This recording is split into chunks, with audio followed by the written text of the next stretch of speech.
Yo, what up, everybody? Welcome to another video. I'm calling these like the educational videos. We did one last week where we went over how to generate leads and what is lead generation. And we really brought it back to the basics. It is actually crazy. A lot of people contacted me and was like, dude, I didn't understand how easy lead generation was until you kind of broke it down like that. So if that brought you some value, if you looked at it, share it with some people, like and subscribe to the channel. Like this video and the other one. If you haven't watched it, also go watch that video because a lot of people got a lot of value from it. So today, what we're going to go over is what the assembly line looks like in our business, from the thought of generating a lead, like where does this lead come from, to the day that we end up closing on the deal. We're going to show you what that whole entire assembly line looks like. So I'm going to go ahead and share my screen. To start off, I'm going to start off from the business owner level. So we have two business owners in our business right now. We have the first one is our visionary. That is me. So what is a visionary? A visionary is somebody, going out and having all the conversations, seeing the vision of what everything should look like, solving high level problems, managing the acquisitions team and stuff like that. That's what my job is in the business. I'm the visionary in our business. I am, raising private money. I am talking to vendors. I am talking to the acquisitions team, helping leads get over the finish line. I'm doing those sort of things. And I also kind of oversee what the vision is looking like. Like, hey, here's where we should go. Now, my business partner, his name is Andrew. So this is Mike. Now, my business partner is what we call an integrator. So what does an integrator do? An integrator essentially sees this vision, right, and implements it. So in our business, the integrator, who is Andrew, he sees the vision and hears all my crazy things that I want to do. And he's like, oh, okay, this is freaking great. I got some ideas too. Let me go implement this stuff. So to keep it simple for what we're talking about right now, just getting deals done in our particular business, like I said in the previous video, we are direct to seller.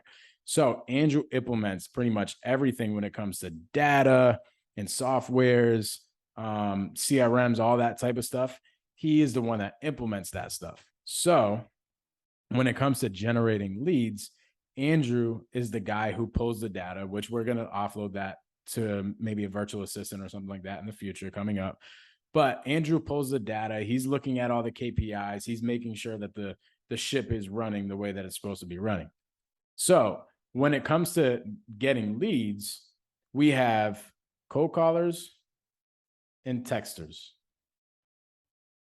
So we have two virtual assistants right now doing this, right?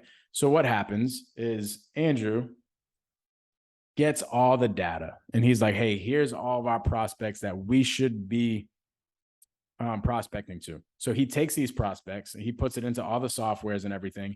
And then the cold caller and texters use those softwares and they talk to sellers and they say, hey, seller, would you ever sell your property? Somebody says yes. So essentially, what these two cold caller and texters are doing is they're using the softwares and the data that Andrew provided in order to generate leads. So what happens after that? So we're going to do this. This is, lead generated. And I stink at spelling, so bear with me. But what happens once a lead is generated? One of our cold callers and texters got on the phone with somebody and they said, hey, yeah, I would sell my property. It goes to our lead manager. So the lead manager, what her job is to do is her job is to set up phone call appointments with the acquisitions team.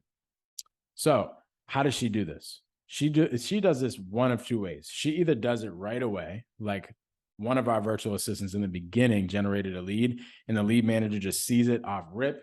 And she's like, oh my God, this is a super hot lead. We need acquisitions to call this ASAP. So in a situation where that happens, she ends up kicking it right up to acquisitions. She says, hey, this is Alex. I'm the relationship manager here at Silver Homes. I set phone call appointments for the acquisitions team. They're out on appointments right now. but they'll give you a call between 9:30 and 11:30 tomorrow. And boom, that's all the conversation that she has. Now, if it isn't a hot lead, and it might not have too much of a timeline there, or price isn't there, or motivation isn't there, and she needs to pull some more information, she has a deeper level conversation, and we'll go into that in a different video. But she tries to convert it to a hot lead. But let's just say in an event she doesn't convert it to a hot lead. What she ends up doing is she puts it in a follow-up sequence for herself. So essentially she's doing two things during her days. She's calling all the leads that are generated like right away, right? So let's just say 6 leads were generated in a day. She's calling them right away in the first hour that they were generated.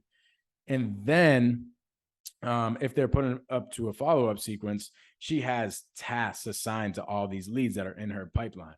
So how her day looks is she follows up with all these people that she has tasks assigned to.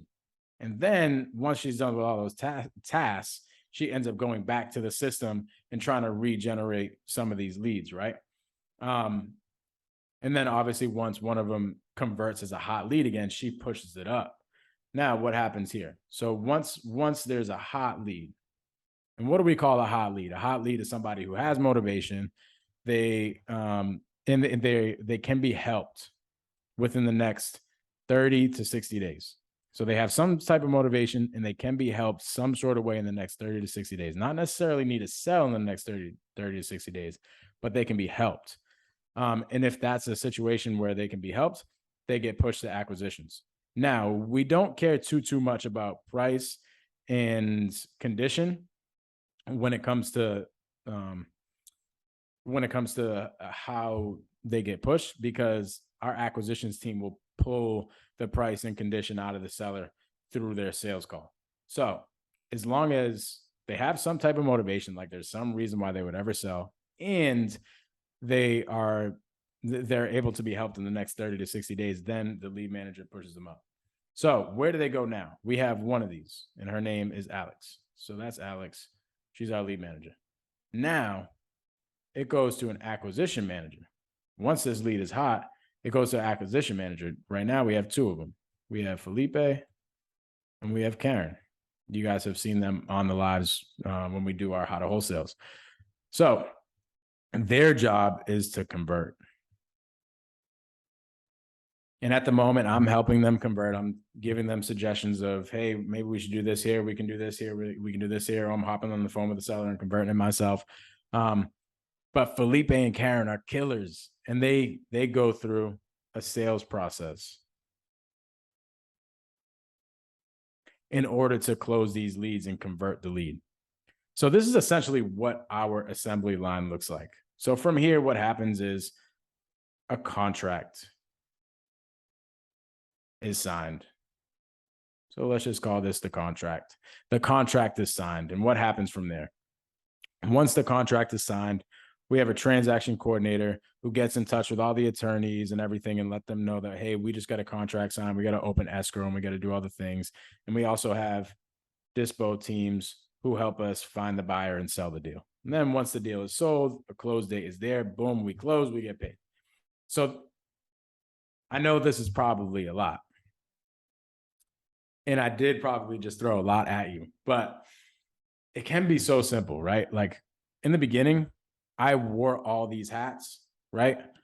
Until I realized, holy crap, I need to scale up a little bit and I need some help here. But in the beginning, I realized that it's simple. Like all you got to do is make sure that all these hats are filled to the capacity that they're filled. And when you only have maybe a 1 or 2 man team, you can fill all the hats within your day. But you just got to make sure that they're fulfilled. And this is essentially what the assembly line looks like. So when you're scaling up, just know that these are the type of hats that you're going to have to fill. And then once they're filled up and you have an assembly line going, boom, you can scare yourself out. And essentially where me and Andrew are going, me and Andrew are trying to get to the point where we're lifting out like almost completely. So this is how deals get done. This is what our assembly line looks like. If this video gave you any good information and you got some value from this video, please like the video, subscribe to the channel, show this to your homies. That way, you know, the algorithm gets pumped up and everybody gets value. We get deals done and people just crush deals. If you guys have any questions about everything, shoot me a DM at the Mike Gomes on Instagram. I appreciate y'all. I hope this video helped. Peace.